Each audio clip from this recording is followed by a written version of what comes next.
Assalamualaikum warahmatullahi wabarakatuh.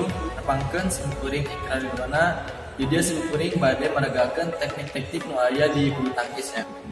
Yuk urang kawitan we nya. Teknik anu kahiji nyaeta teknik grip atawa cara nyekel raket. Teknik ieu teh mangrupa teknik nu paling dasar dina bulu tangkis. Anu kadua nyaeta teknik servis.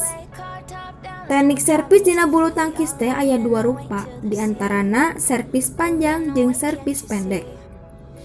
Servis panjang nyaeta servis nu dilakukeun ku cara nakol setelkok saluhur-luhurna nepi ka ngaliwatan awak pamain lawan anu satuluyna kok murag di area lawan.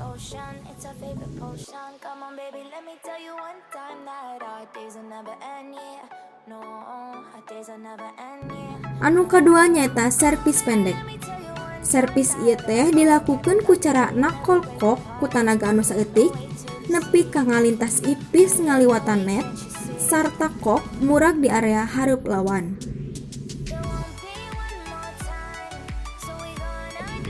Anu katilu nyaeta teknik pukulan forehand jeung backhand. Teknik forehand nyaeta pukulan nu dilakukeun ku leungeun katuhu ka arah katuhu nepi ka bagian hareup leungeun yang hareup ke arah pukulan.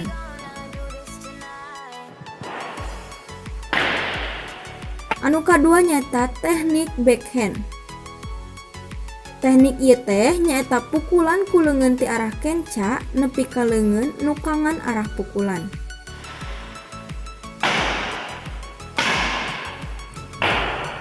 Anu kaopat nyaeta teknik lob. Teknik ieu nyaeta pukulan ku cara ngalambungkeun setelkok ka luhur nepi ka area tukang lawan.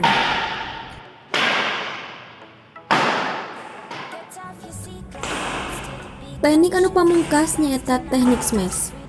Teknik ieu teh nyaeta pukulan anu merlukeun tanaga leuwih sarta eta setelkok teh ditakol ka arah handap area lawan. Gerakan smash teh mangrupa gerakan nu sipatna nyerang jeung miboga udagan sangkan maehan lawan. Nu tiasa dipihatur ku simkuring ngeunaan teknik-teknik nu aya dina bulu tangkis. Ieu aya manfaatna, sakitu bae. Wassalamualaikum warahmatullahi wabarakatuh.